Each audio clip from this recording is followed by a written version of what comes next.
कादिरे कुदरत दारी हर्च खाही आकुनी कादिरे कुदरत दारी हर्च खाही आकुनी मुर्दरा तू जान बख्शी जिंदरा बेजाकुनी मुर्दरा तू जान बख्शी जिंदरा बेजाकुनी तुदारी हर्च खाही आकुनी मुर्दरा तू जान बख्शी जिंदरा बेजाकुनी मुर्दरा तू जान बख्शी जिंदरा बेजाकुनी আল্লাহ পাকের কুদরতের বাইরে তো আর কিছু নাই। তিনি তো সব পারেন। এবার তিনি তার খলিলকে মায়ের পেটে বড় করতেছেন, কিন্তু মায়ের পেট উঁচা হয় না। 10 মাস হয়ে গেল। এবার নতুন খবর আরেকটা আনছে গণকেরা, সেটা হলো ইব্রাহিম জন্মগ্রহণ করবে খুব তাড়াতাড়ি। এবার নমরুদের নতুন পাহারা, সেটা হলো কোন ঘরে কান্নার আওয়াজ পাওনি দেখো। কিন্তু আল্লাহ তাআলা এমন কুদরত দেখাইছেন খলিলকে আনতে, মুফাসসিরিন বলে ইব্রাহিমের কান্নার আওয়াজ মা বাপ ছাড়া আর কেউ শোনে না। আর আস্তে করে বলেন সুবহানাল্লাহ, আর আস্তে করে বলেন। বাচ্চা তো জন্মাইছে, কান্দে তো বাচ্চা, কিন্তু বাচ্চার কান্নার আওয়াজটা মা বাবাই শুনে, আর কেউ শোনে না। মনে মনে ভাবতে পারেন হুজুর মা বাপ শুনে আর কেউ শোনে, এটা কেমনে হয়? বিজ্ঞান দিয়া যদি আমার কথা আপনি শুনবেন আর কেউ শুনবে না, এটা সম্ভব হয়? মনে করেন এখানে আব্দুর রহিম বসা আছে, আমি এখান থেকে ফোন করেছি, আমার কথা সে শুনতেছে, তার কথা আমি শুনতেছি, আপনারা কেউ শুনেন না, ঠিক না? বিজ্ঞানের দুর্বল শক্তি দিয়া যদি দুইজনে কথা বলা যায়, দুইজনকে শোনানো যায়, তাহলে আল্লাহর কুদরত দিয়া কি সম্ভব নয়? আরো জোরে বলেন সম্ভব নয়? আরো জোরে বলেন সম্ভব নয়? আল্লাহর কুদরতে এবার কান্নার আওয়াজ সবাই শোনে না। ঘরের ভেতরে ইব্রাহিম জন্মগ্রহণ করেছে। আরো আশ্চর্য বিষয় হলো মা হিসাবে সন্তানকে লুকায় রেখেছে। সন্তানকে লুকায় রেখে দূরে চলে যদি যায়, ক্ষুধার যন্ত্রণায় সন্তানের কান্নার আওয়াজ হয় না। কারণ ইব্রাহিম আলাইহিস সালামের আরেকটা মুজিজা হলো, বাচ্চা ইব্রাহিমের ক্ষুধা লাগলে মা কাছে না থাকলে সমস্যা নাই। ইব্রাহিম আল্লাহর খলিল উঙ্গুলি চুষতেন। তাফসীর লেখে ইব্রাহিম আলাইহিস সালামের কোন উঙ্গুলি থেকে আল্লাহ তাআলা দুধ সরবরাহ করতেন, কোন অঙ্গুলি থেকে আল্লাহ তাআলা মধু সরবরাহ করতেন, কোন অঙ্গুলি থেকে পানি, মিষ্টি পানি সরবরাহ করতেন। আল্লাহর খলিলকে আল্লাহ তাআলা কুদরতি খানা খাওয়াইতেন। ইব্রাহিমের নমুনাকে আল্লাহ তাআলা এখনো হেফাজত করেছেন। এখনো দেখবেন বাচ্চা যদি কান্দে আর যদি আঙ্গুল ঢুকায় দেওয়া যায় তো কান্না বন্ধ হয়ে যায়।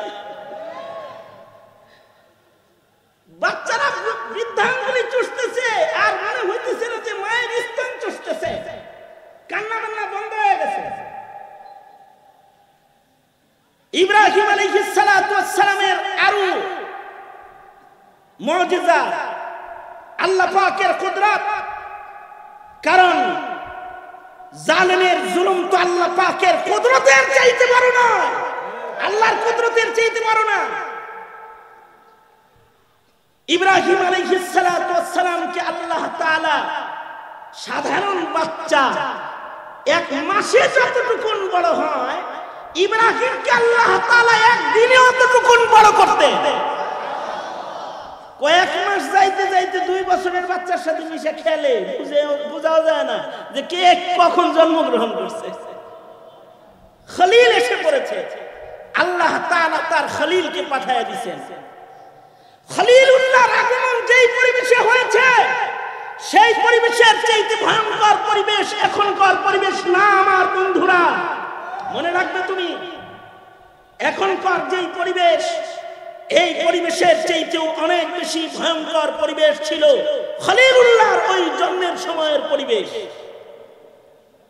কিন্তু খলিলুল্লাহ, আল্লাহর খলিল, তার ঈমানের উপরে অটল রয়েছেন। সারা পৃথিবী যখন কুফরে নিমজ্জিত, মূর্তি পূজা, চন্দ্র পূজা, সূর্য পূজা আর শিরক দিয়ে ভরপুর, খলিল একাই তখন ঈমানের উপরে অটল অবিচল। খলিলের বাপ যখন মূর্তি পূজক, খলিল সেখানে বাবাকে নসিহতকারী, আল্লাহর খলিল। শুধু তাই নয়, গোটা রাষ্ট্রযন্ত্র তথা নমরুদের টোটাল হুকুমত মিলে যখন খলিলকে অগ্নিকুণ্ডলিতেও ফেলার জন্য প্রস্তুতি নিয়েছে, তখনও ইব্রাহিমের ঈমানের উপরে অটলতায় সামান্য পরিমাণে নড়াচড়া, দুর্বলতা নাই। ইব্রাহিম খলিল তখনও, যখন সারা পৃথিবী তার উল্টা, তখন তিনি ইব্রাহিম আল্লাহর দিকেই আছেন, খলিল আল্লাহর দিকেই আছেন। তিনি বলতেছেন, ইন্নী ওয়াজ্জাহতু ওয়াজহিয়া লিল্লাযী ফাতারাস সামাওয়াতি ওয়াল আরদা হানিফাও ওয়া মা আনা মিনাল মুশরিকিন। এবং যখন এই ঈমানী অবিচলতা, অটলতা ইব্রাহিমের, তখন আল্লাহ পাকের নুসরত ইব্রাহিমের জন্য শামিলে হাল হয়েছে। কেমন শামিলে হাল হয়েছে? কোরআন ইতিহাস বর্ণনা করে যে আল্লাহ তাআলা ইব্রাহিমের জন্য আগুনকেও ফুল বাগান বানিয়েছে, বসবাসের উপযুক্ত বানায়েছে। আগুনের নিয়ম হলো, আগুন কাউরে খাতির করে না, এটা হলো আগুনের নিয়ম। আগুন অলি বুজুর্গরাও খাতির করে না, নমাজিরাও খাতির করে না। ফাঁক পাইলে নমাজিরাও জ্বালায়, ফাঁক পাইলে অলি বুজুর্গের গা ধরতে পারলে এটাকেও জ্বালায়া দেয়। কিন্তু ইব্রাহিমের ঈমানের পুরস্কার আল্লাহ তাআলা দান করলেন যে খলিলকে উত্তপ্ত আগুন জ্বালাইতে পারতেছেন। আল্লাহু আকবার কাবীরা। উত্তপ্ত আগুন জ্বালাইতে পারতেছেন। সাধারণ চুলার আগুন না, অগ্নিকুণ্ডলী বানানো হয়েছে। কুণ্ডলী কেন অগ্নিকুণ্ডলী বানাইছে? এই জন্য অগ্নিকুণ্ডলী বানাইছে যাতে করে অগ্নিকুণ্ডলীর ধোঁয়ার দ্বারায় সারা দেশে খবর হয় যে ইব্রাহিমকে সাজাটা দিতেছে কি দেখো। এটি একটি এলান। নমরুদের অগ্নিকুণ্ডলীটা একটা এলান। ইব্রাহিমকে যে শাস্তি দিতেছে এটার এলান হলো অগ্নিকুণ্ডলী। কারণ আগের যুগে কোনো কিছুর এলান করলে আগুন জ্বালানো হতো, ধোঁয়া দেখলে মনে হয়তো ঘটনা ঘটছে। এই কারণে শরীয়তে ইসলামে যখন আজানের আগমন হয়, তখন সাহাবায়ে কেরামদের কারোর পরামর্শ ছিল, নামাজের ওয়াক্ত হইলে আগুন জ্বালায়া দিও, ধোঁয়া দেখলে বুঝবে ঘটনা ঘটতেছে, জামাত দাঁড়াইতেছে। আগুন জ্বালাইছে এলান করার জন্য ঘটনা। আলহামদুলিল্লাহ, আলহামদুলিল্লাহি ওয়া কাফা ওয়া সালামুন আলা ইবাদিহিল্লাযীনা ইসতাফা। أما بعد فأعوذ بالله من الشيطان الرجيم. بسم الله الرحمن الرحيم. إن الذين قالوا ربنا الله ثم استقاموا تتنزل عليهم الملائكة ألا تخافوا ولا تحزنوا وأبشروا بالجنة التي كنتم توعدون. نحن أولياؤكم في الحياة الدنيا وفي الآخرة ولكم فيها ما تشتهي أنفسكم ولكم فيها ما تدعون نزلا من غفور رحيم. وقال النبي صلى الله عليه وسلم: من مات وهو يعلم لا إله إلا الله دخل الجنة أو كما قال عليه الصلاة والسلام اللهم صل على محمد وعلى آل محمد كما صليت على إبراهيم وعلى آل إبراهيم إنك حميد مجيد اللهم بارك على محمد وعلى آل محمد كما باركت على إبراهيم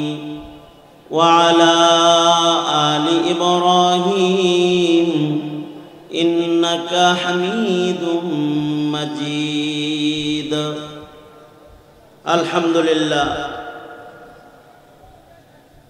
নিসবত পীর নিসবতগঞ্জ হিফজুল কোরআন মাদ্রাসার হাফেজ ছাত্রদের দস্তরবন্দি উপলক্ষে আয়োজিত মহদি ওয়াজ মাহফিলের মোহতারাম সাদার মোহতারাম সভাপতি উপস্থিত হযরত বুজুর্গ উলামায়ে কেরাম সম্মুখপানে সমবেত দিন প্রিয় ইসলাম প্রিয় দিনদার ইমানদার মুমিন মুসলমান ভাইরা পর্দার আড়াল থেকে আলোচনায় শামিল মা বোনেরা বিশ্বজগতের মালিক বিশ্ব প্রতিপালকের বিশ্ব দরবারে কালিমাতুর শকর যে মহান রব্বুল আলামিন এই প্রতিকূল আবহাওয়ার ভেতরেও বৃষ্টি কাদা এই পরিবেশেও আল্লাহ তাআলা আমাদেরকে একটি মহতী সম্মেলন একেবারে শেষ পর্যন্ত শামিল থাকার তৌফিক দান করেছেন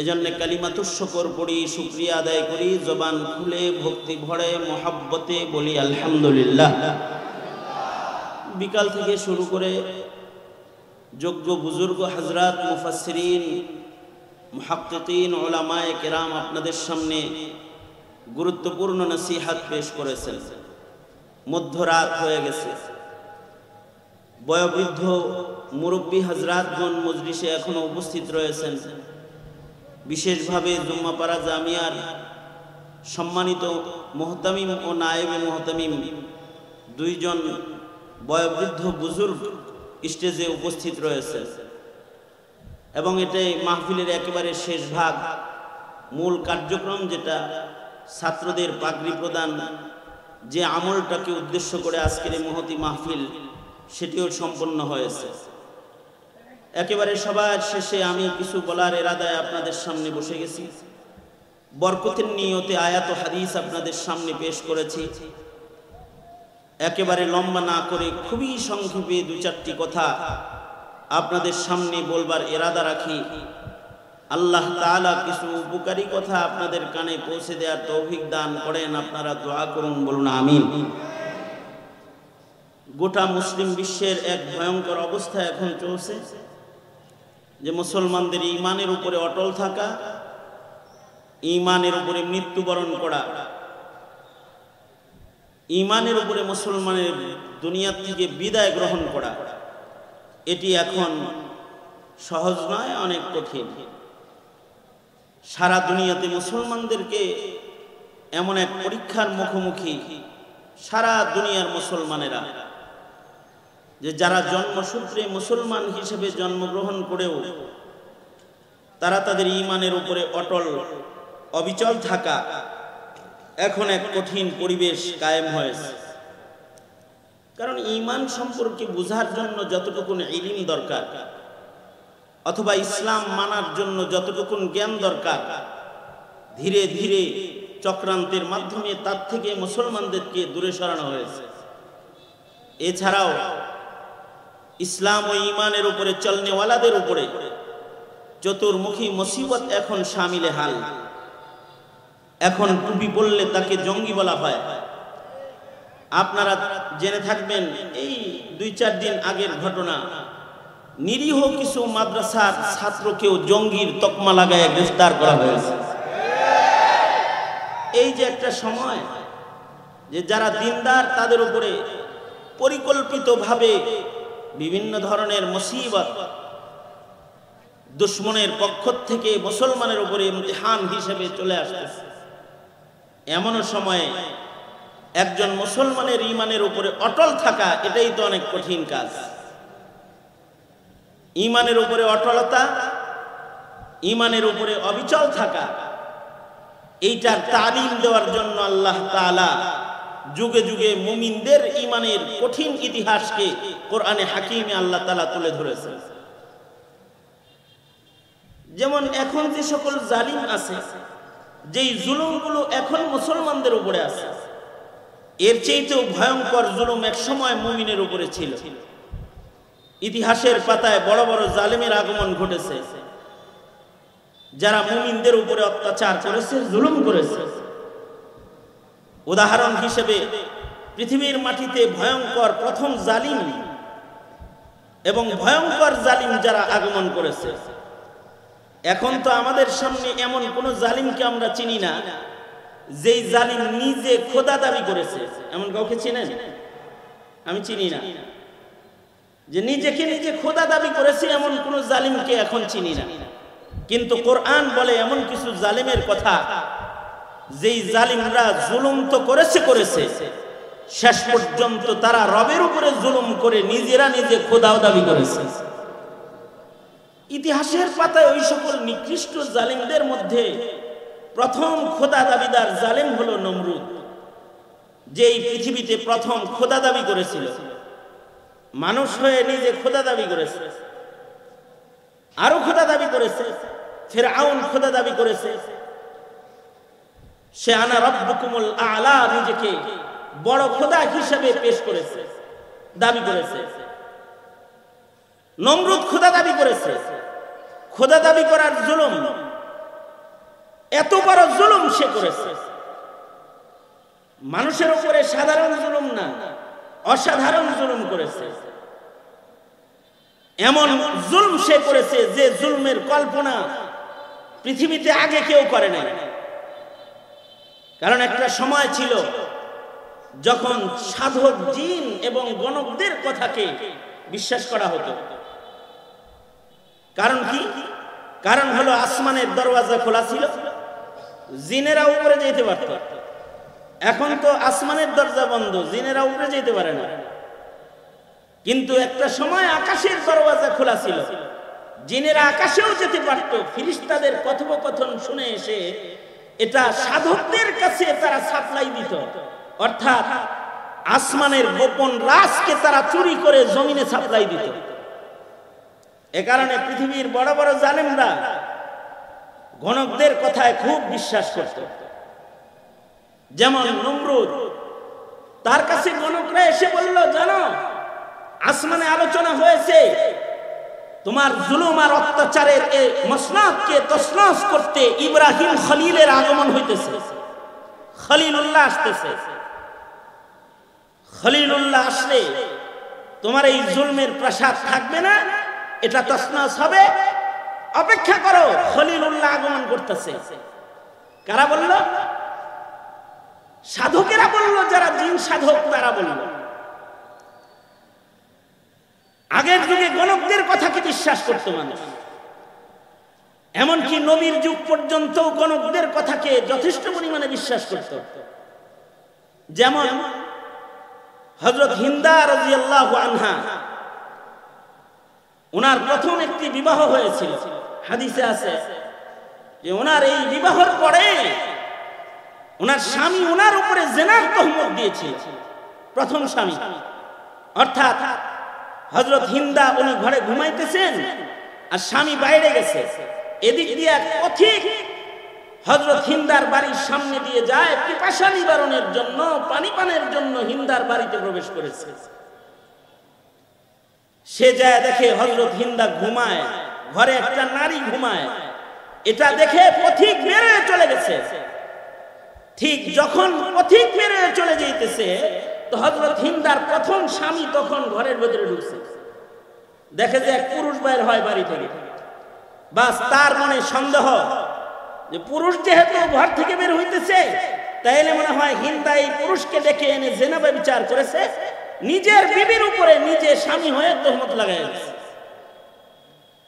এক পর্যায়ে তালাক হয়ে গেল, কিন্তু জমানার নিয়ম ছিল গণকদেরকে দিয়া সত্য মিথ্যা যাচাই করা হতো। হযরত হিন্দার বাবা বলল, হিন্দা, আমি তোমাকে জিন সাধকের কাছে নিয়ে যাই, গণকের কাছে নিয়ে যাই, গণক পরীক্ষা করে বলে দিই তুমি কি আসলে জেনা করেছে কি করো নাই। বিবাহ তো ভেঙেছে, কিন্তু যদি তোমার চরিত্রে জেনার দাগ লেগে যায় তাহলে তো সারা জীবনের কলঙ্ক লেগে গেল। তাই চলো উভয় পক্ষ আমরা গণকের কাছে যাই।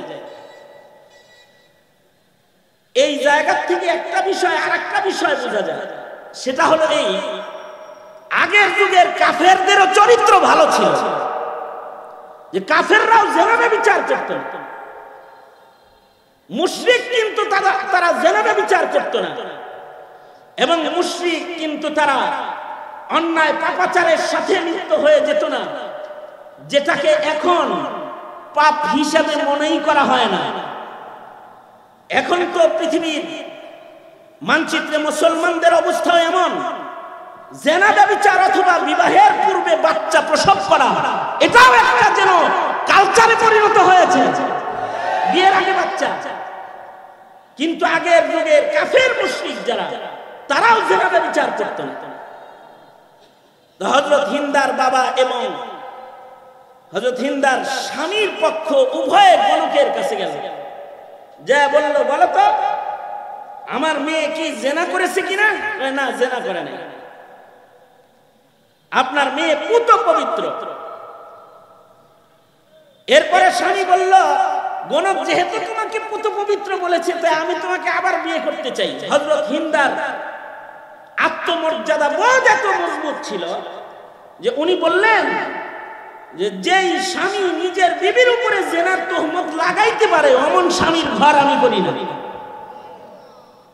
পরবর্তীতে হযরত হিন্দাকে আবু সুফিয়ানের কাছে বিবাহ দেওয়া হলো। হযরত আবু সুফিয়ান বিয়ে করলেন।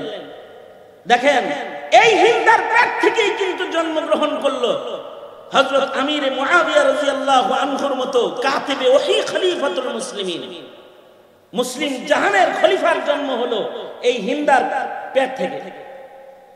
তা আগের যুগে এরকম গণকের কথা বিশ্বাস করা হতো, নবীর যুগেও গণকের কথা বিশ্বাস করা হতো। যেমন নবীজির এক পালক পুত্র ছিল হযরত যায়েদ ইবনে হারেসা। হযরত যায়েদ ইবনে হারেসার ঘরে আল্লাহ তাআলা হযরত যায়েদকে একটা পুত্র সন্তান দান করলেন, নাম হযরত উসামা রাদিয়াল্লাহু আনহু। কিন্তু আশ্চর্য বিষয় হলো, বাবার কালার আর ছেলের কালার সম্পূর্ণ ভিন্ন ছিল। বাপ তো দেখতে সুন্দর হযরত যায়েদ, হযরত যায়েদ তো একমাত্র সাহাবী যার নাম কোরআনে আছে, নবীজির পালক পুত্র। নবীজির প্রেমের বরকতে আল্লাহ তাআলা ওনার নাম কোরআনে জায়গা দান করেছেন। কারণ গোলাম হয়ে হযরত খাদিজার বাড়িতে আসছিলেন ঈমানের জন্য, নবীজিকে পাওয়ার জন্য নিজের মা বাপ সব ছাড়ছেন। আল্লাহর রাসূল হযরত যায়েদকে নিজের পালক পুত্র হিসেবে ঘোষণা দিয়েছিলেন। এই হযরত যায়েদের পেটে, যায়েদের ঔরসে আল্লাহ তাআলা নবীজিকে একটা পালক পুত্রের ঘরে নাতি দান করেছিলেন, নাম হলো হযরত উসামা। কিন্তু হযরত উসামা ছিলেন দেখতে কালো। বাপ তো দেখতে সুন্দর, কিন্তু ছেলে হলো কালো। আরবের কেউ কেউ বলল, কি বাবার রং একরকম, ছেলের রং আর এক রকম, এটা আবার কোন জায়গা থেকে আইল? এটা কি এই বাবার বাচ্চা নাকি অন্য কোনো বাবার বাচ্চা? এরকম তোহমত হযরত উসামার উপরে দিয়ে দিয়েছে।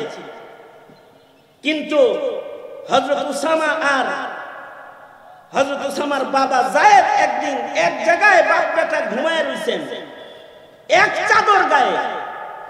কিন্তু চাদরটা এতই ছোট ছিল যে বাপ আর বেটা দুজনের পা চাদরের বাইরে বের হয়েছে।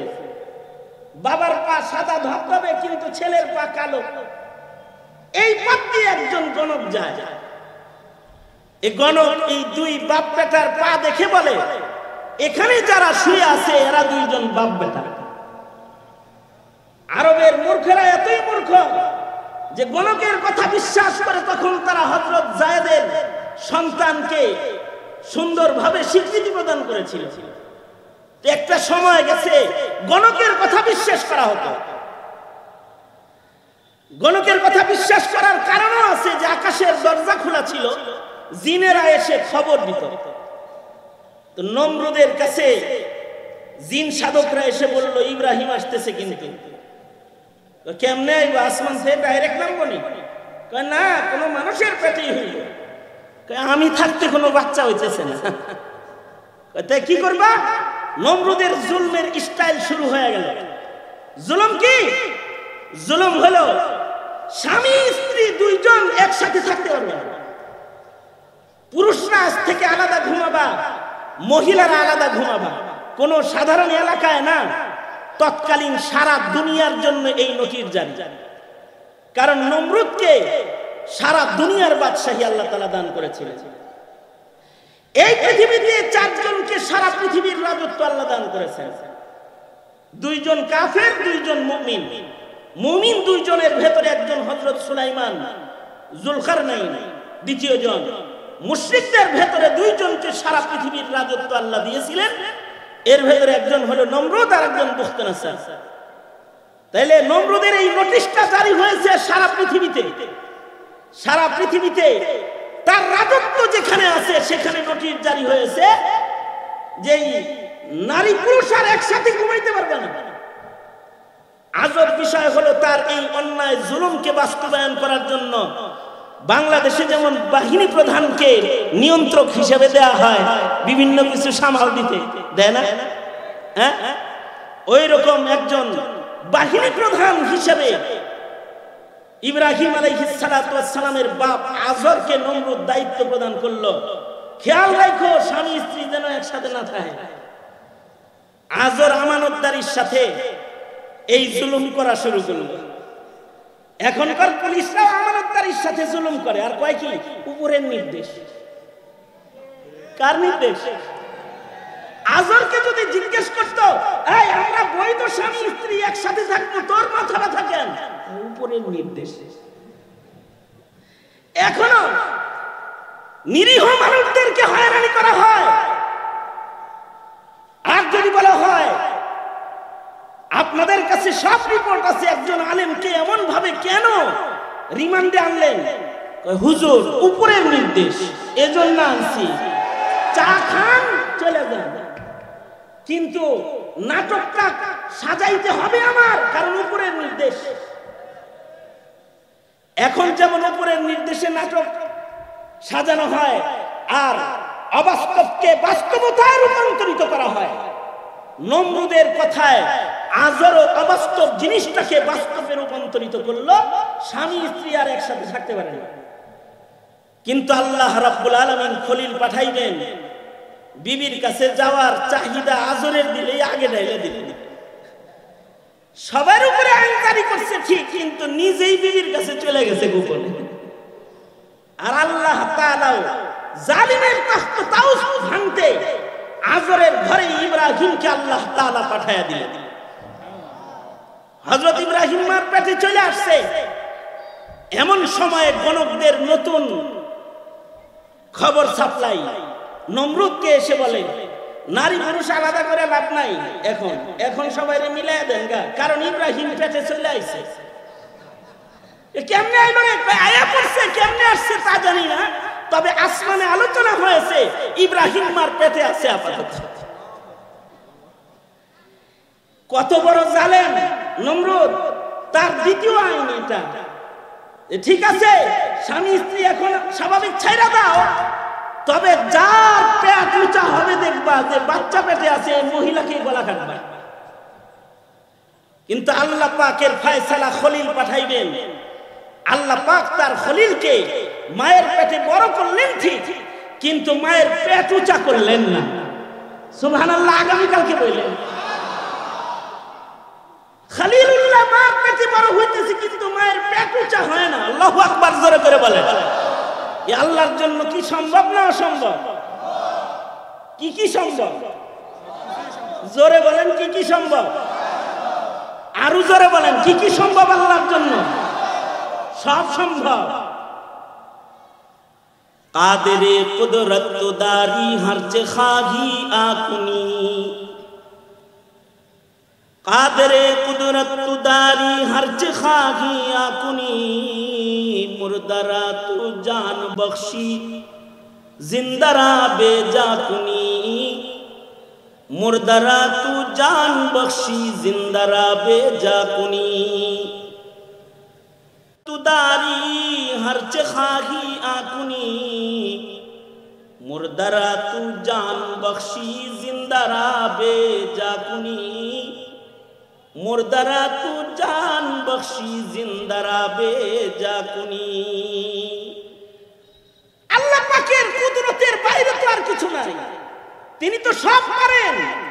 এবার তিনি তার খলিলকে মায়ের পেটে বড় করতেছেন, কিন্তু মায়ের পেট উঁচা হয় না। 10 মাস হয়ে গেল, এবার নতুন খবর আরেকটা আনছে গণকেরা, সেটা হলো ইব্রাহিম জন্মগ্রহণ করবে খুব তাড়াতাড়ি। এবার নমরুদের নতুন পাহারা, সেটা হলো কোন ঘরে কান্নার আওয়াজ পাওনি দেখো। কিন্তু আল্লাহ তাআলা এমন কুদরত দেখাইছেন খলিলকে আনতে, মুফাসসিরিন বলে ইব্রাহিমের কান্নার আওয়াজ মা বাপ ছাড়া আর কেউ শোনে না। আর আস্তে করে বলেন সুবহানাল্লাহ, আর আস্তে করে বলেন। বাচ্চা তো জন্মাইছে, কান্দে তো বাচ্চা, কিন্তু বাচ্চার কান্নার আওয়াজটা মা বাবাই শুনে, আর কেউ শোনে না। মনে মনে ভাবতে পারেন হুজুর মা বাপ শুনে আর কেউ শোনে, এটা কেমনে হয়? বিজ্ঞান দিয়া যদি আমার কথা আপনি শুনবেন আর কেউ শুনবে না, এটা সম্ভব হয়? মনে করেন এখানে আব্দুর রহিম বসা আছে, আমি এখান থেকে ফোন করেছি, আমার কথা সে শুনতেছে, তার কথা আমি শুনতেছি, আপনারা কেউ শুনেন না, ঠিক না?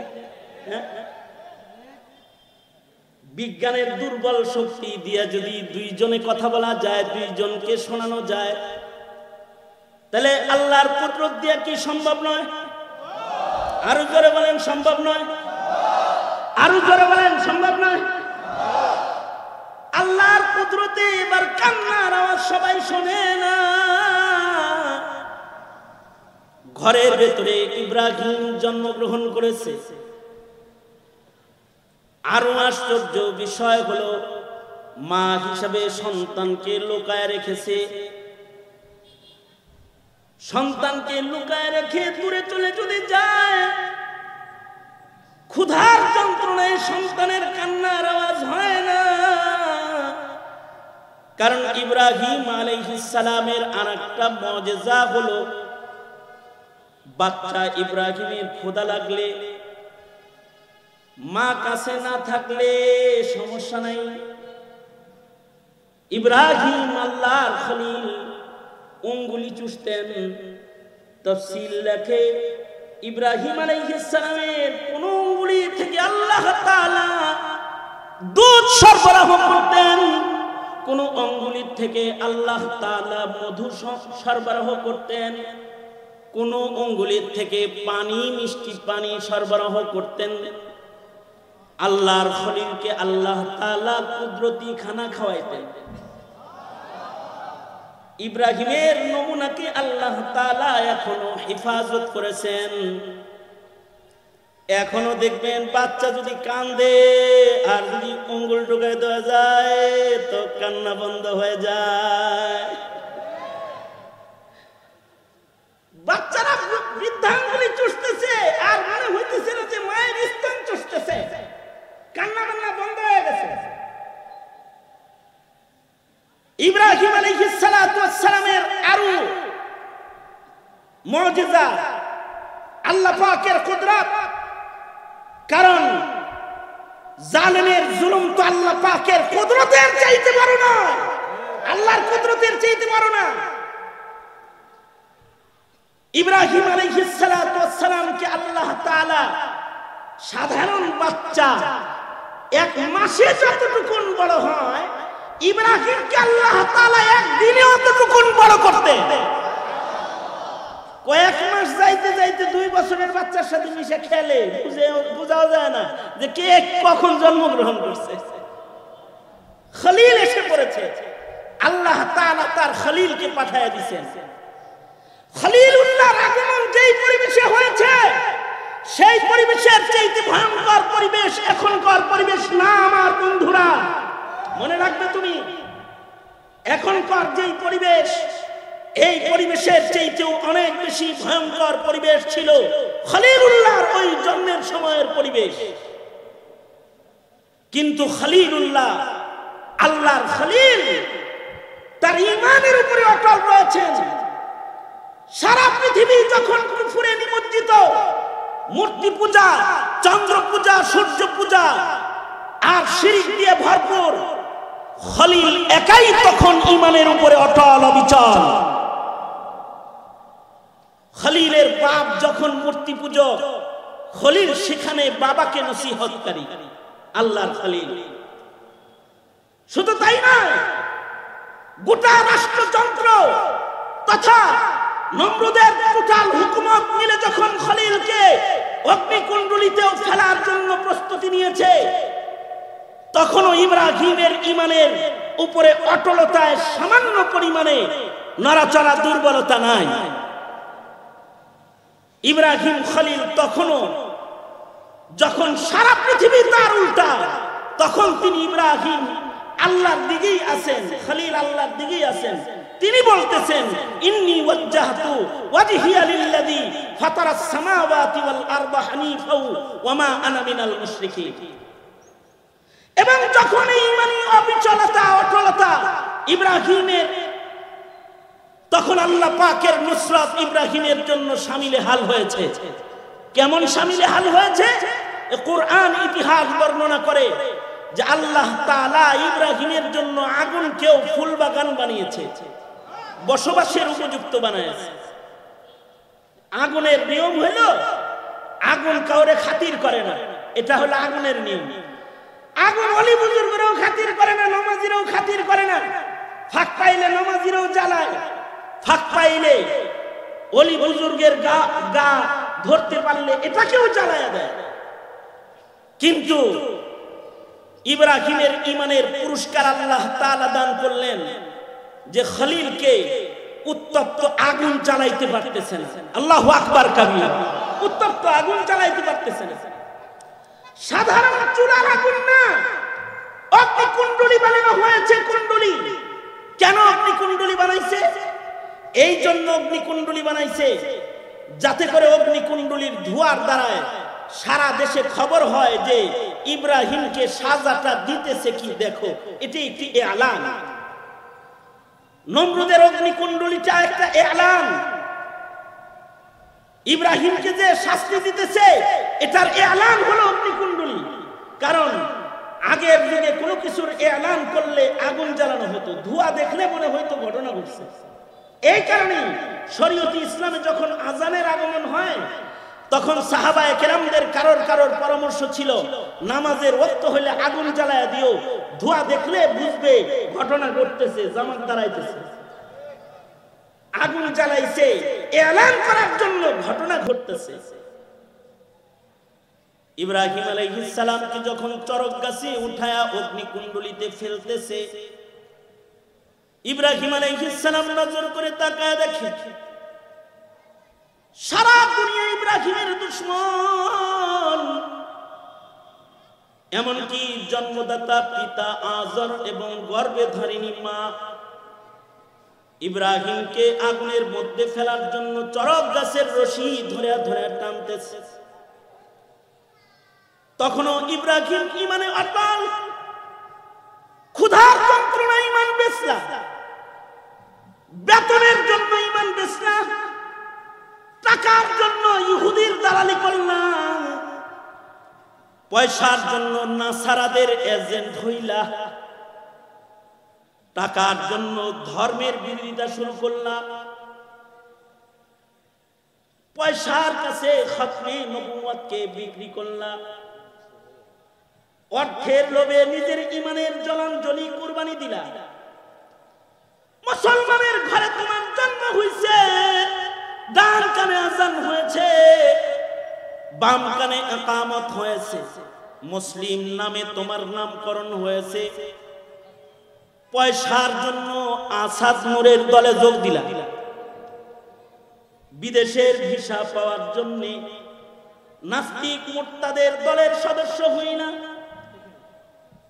নমিনেশন পাওয়ার জন্য অন্যায় করলাম, র্যাঙ্ক পাওয়ার জন্য, চাকরির র্যাঙ্ক বাড়াইবার জন্য মানুষের রক্ত নিয়ে খেললাম, মানুষের রক্ত নিয়ে খেললাম, নিজের ঈমানকে সস্তা দরে বিক্রি করলা না। ঈমান এত সস্তা দরে বেচার জিনিস নয়। ইব্রাহিম তার ঈমানকে কারোর কাছে বিক্রি করছে না, কোন প্রভাবের কারণে ইব্রাহিমের ঈমান নষ্ট হয় না। সারা দুনিয়া ইব্রাহিমের খেলাফ, তারপর ইব্রাহিম বলে হাসবুনাল্লাহ হাসবুনাল্লাহ ওয়া নি'মাল ওয়াকিল, নি'মাল মাওলা ওয়া নি'মান নাসীর। যখন ইব্রাহিমের ঈমানের অটলতা এই জায়গায়, তখন আল্লাহ পাক আগুনের সাধারণ নিয়মকেও পাল্টা দিলেন, যে আগুনের নিয়ম হলো কাউকে খাতির করবে না। ইব্রাহিমের জন্য আগুনের প্রতি নতুন নির্দেশ জারি, ইয়া নারু কুনি বারদান ওয়া সালামান আলা ইব্রাহিম। এরে আগুন, পৃথিবীর সবার গায়ে তুই জ্বলতে পারবি, কিন্তু আমার ইব্রাহিমের জন্য না। ইব্রাহিমের জন্য শান্তিদায়ক ঠান্ডা হয়ে যা। डॉक्टर इकबाल बोले आज भी हो जो इब्राहिम का ईमान पैदा, आज कर सकती है एक अंदाज गुलिस्ता पैदा।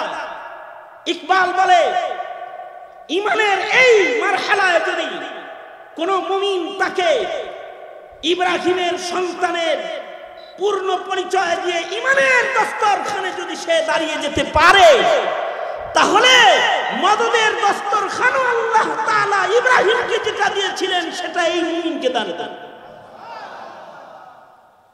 সুতরাং হে মুমিনের কাফেলা, তোমার আমার ঈমান কোন জালেমের কাছে বিক্রির জন্য নয়। এই কারণেই ফিলিস্তিনের মুসলমানেরা রক্ত দেয়, জীবন দেয়, কিন্তু ঈমান বিক্রি করে না, ঈমান দেয় না। তারা তাদের ঈমানের উপরে তারা অটল, অবিচল তারা ঈমানের উপরে।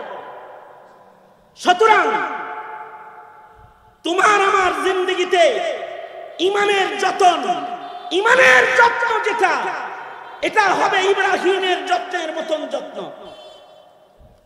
ইব্রাহিমের মতো ঈমান যত্ন, এই যত্ন করে করে কেউ যদি মরণ পর্যন্ত কোন রকম যাইতে পারে ঈমানের উপরে অটল থেকে, তাহলে তার মৃত্যুটা হবে আল্লাহর জান্নাতের দরওয়াজা।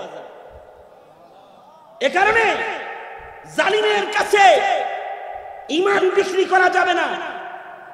আজকের মুসলমানেরা কয়টা টাকার জন্য ঈমান বিক্রি করতেছে।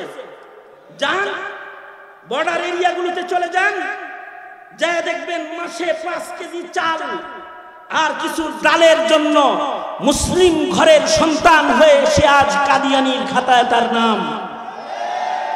তার মানে ঈমানের উপরে অবিচল অটল থাকার যে অবস্থা, সেটা মুমিনের জিন্দেগির থেকে এখন ধীরে ধীরে উঠায় নিচ্ছে। মূর্খতার বেড়াজালে মুসলমানদেরকে এখন বন্দী করা হয়েছে।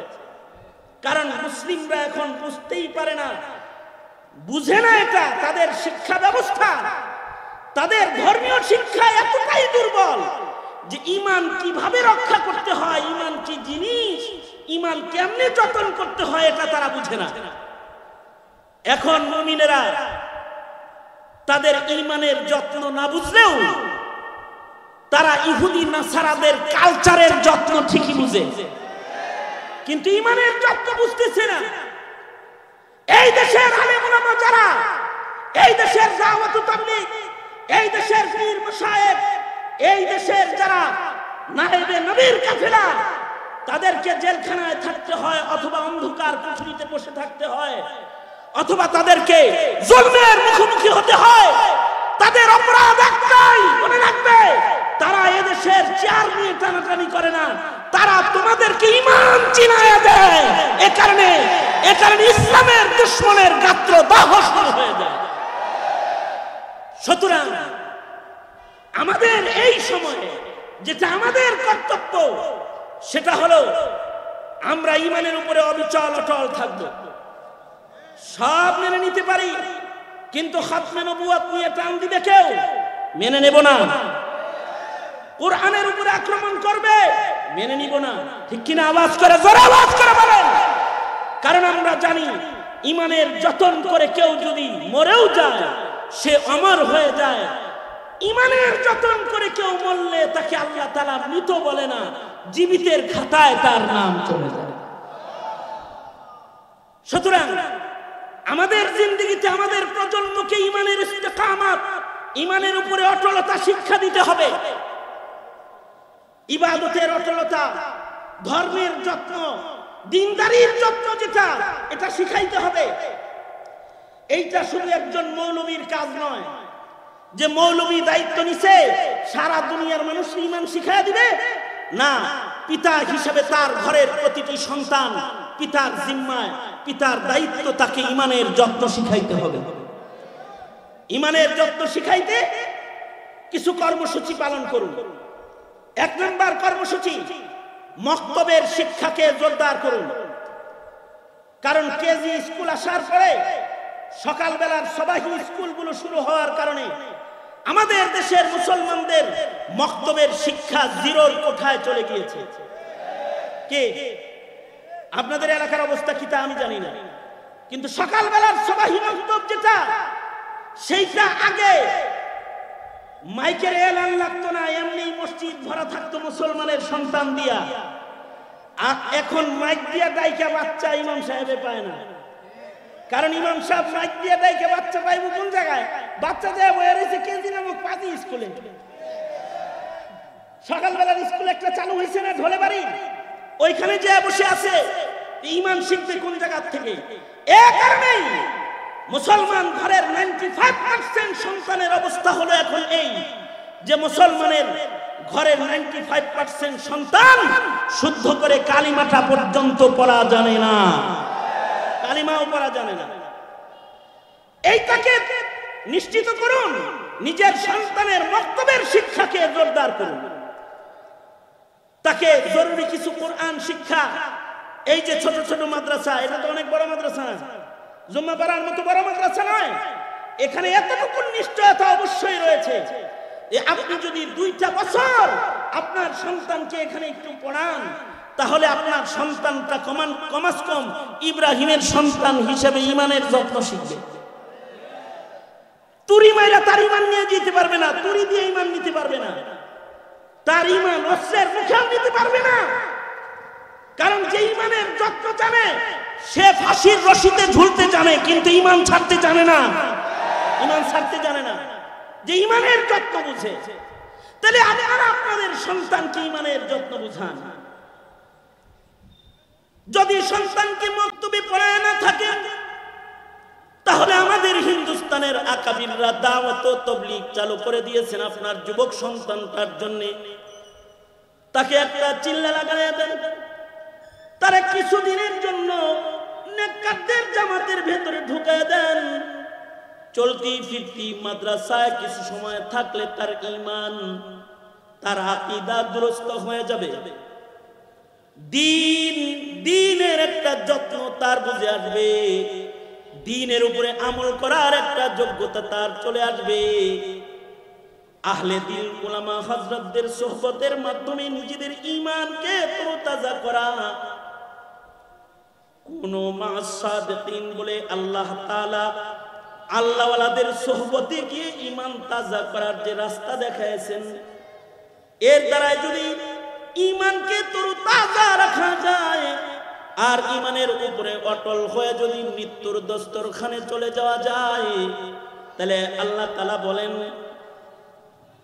ইন্নাল্লাযীনা ক্বালু রাব্বুনাল্লাহু সুম্মা ইসতাকামু তাতানাজ্জালু আলাইহিমুল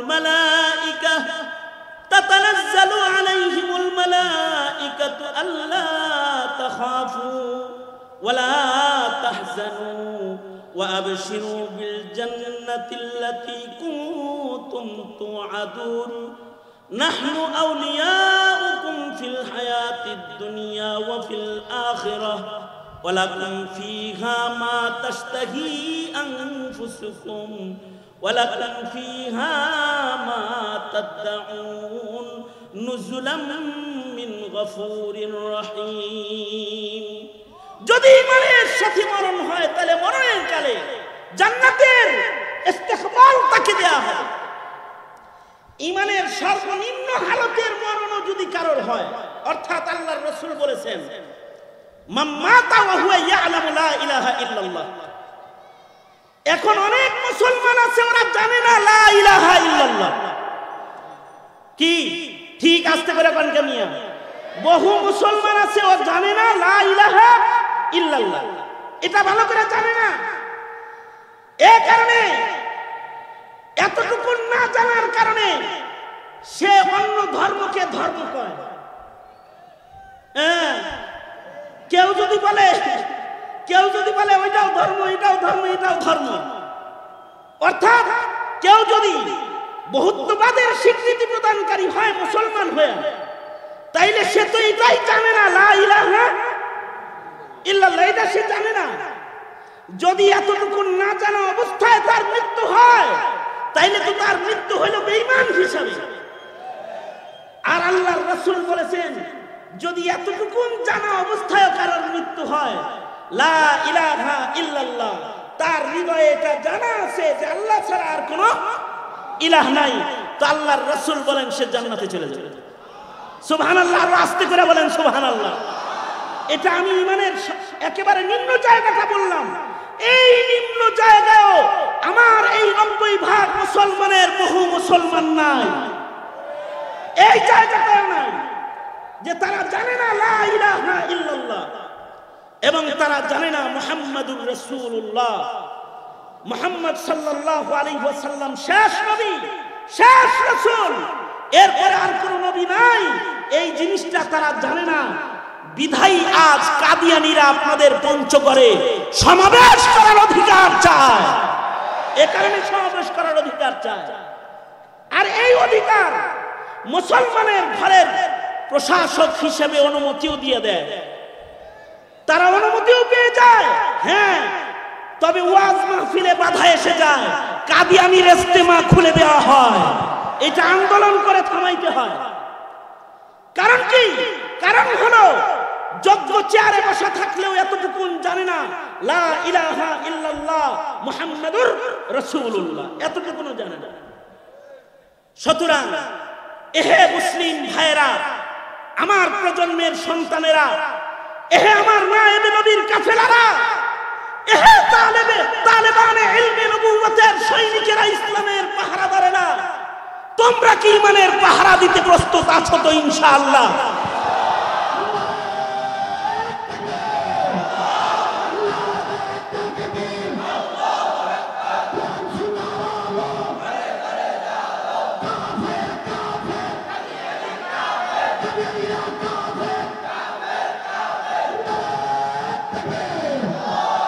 আমি একটা কথা বলি, এই যে একটা স্লোগান দিল না, এই স্লোগানটা দেওয়া ফরজ। কেউ যদি না দেয় তাইলে শেখুল ইসলামের ফতোয়া তার ঈমান নষ্ট হয়ে যাবে। আপনি ভালো করে কোন কাফের কাফের, আপনারা ভালো করে কোন কাদিয়ানীরা কাফের।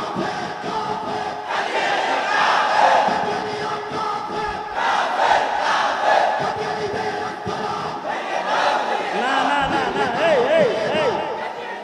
এই আস্তানা ভাঙার দরকার নেই, দেশের নাগরিক হিসেবে আস্তানা ভাঙার দরকার নেই, থাকার অধিকার আছে। বলতে হবে সংসদে আইন চাই, ওরা কাফের হয়ে থাকবে, মুসলমান হয়ে না, মুসলিম বলে।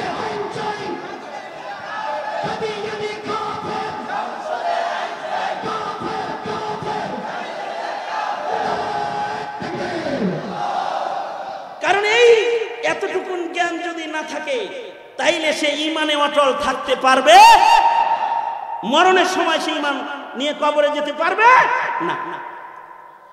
এই যত্নগুলো করবেন, আর এই বিভক্তগুলো শিখানোর জন্যই হলো মাদারিসে কওমিয়া, উলামায়ে কেরামের কাফেলা, দাওয়াত ও তাবলীগের কাফেলা, পীর মাশায়েখের কাফেলা। তাদের সাথ দিবেন, তাদের সাথে তৈয়ার। আল্লাহ আমরা দ্বীনের জন্য মেহনত করব ইনশাআল্লাহ। আমাদের মিল্লাত ঈমানের উপরে অটল থাকতে পারে, এজন্য সকল প্রকারের দাওয়াতি কাজে আমরা অংশগ্রহণ করব। জোরে বলেন ইনশাআল্লাহ, জোরে করে বলেন। আমরা ইব্রাহিমী ঈমানকে লালন পালন করব ইনশাআল্লাহ। আল্লাহ তুমি আমাদেরকে ইব্রাহিমের সন্তান হিসেবে ঈমানের উপরে অটলতা দান করো। জোরে বলেন আমিন। আরো জোরে আওয়াজ করে চিল্লায়ে জোরে বলেন আমিন। আল্লাহ তাআলা এই মজমাকে কবুল আর মঞ্জুর করুন। আমি অনুরোধ জানাবো, আজকের এই মহতী মাহফিলের সম্মানিত সভাপতি মুরব্বী হযরতগণ রয়েছেন এবং এখানে দোয়া পরিচালনার কথা যেটা এলান হয়েছে সেটা হলো আমাদের জুম্মাপাড়া মাদ্রাসার সম্মানিত মুহতামিম, আমাদের সকলের মুরব্বী দোয়া করে দিবেন। ওনাদের দোয়ার মাধ্যমে ইনশাআল্লাহ মজলিস ইতি হবে। না না না আমি সালাম দিই। না না না আমাদের সামনে উপস্থিত হয়েছেন আমাদের রংপুর সিটি কর্পোরেশনের সম্মানিত মাননীয় মেয়র জনাব মুস্তাফিজুর রহমান মুস্তফা। উনি এর আগেও এই মাদ্রাসার মাহফিলের প্রধান অতিথি ছিলেন, এবছরও আসছেন।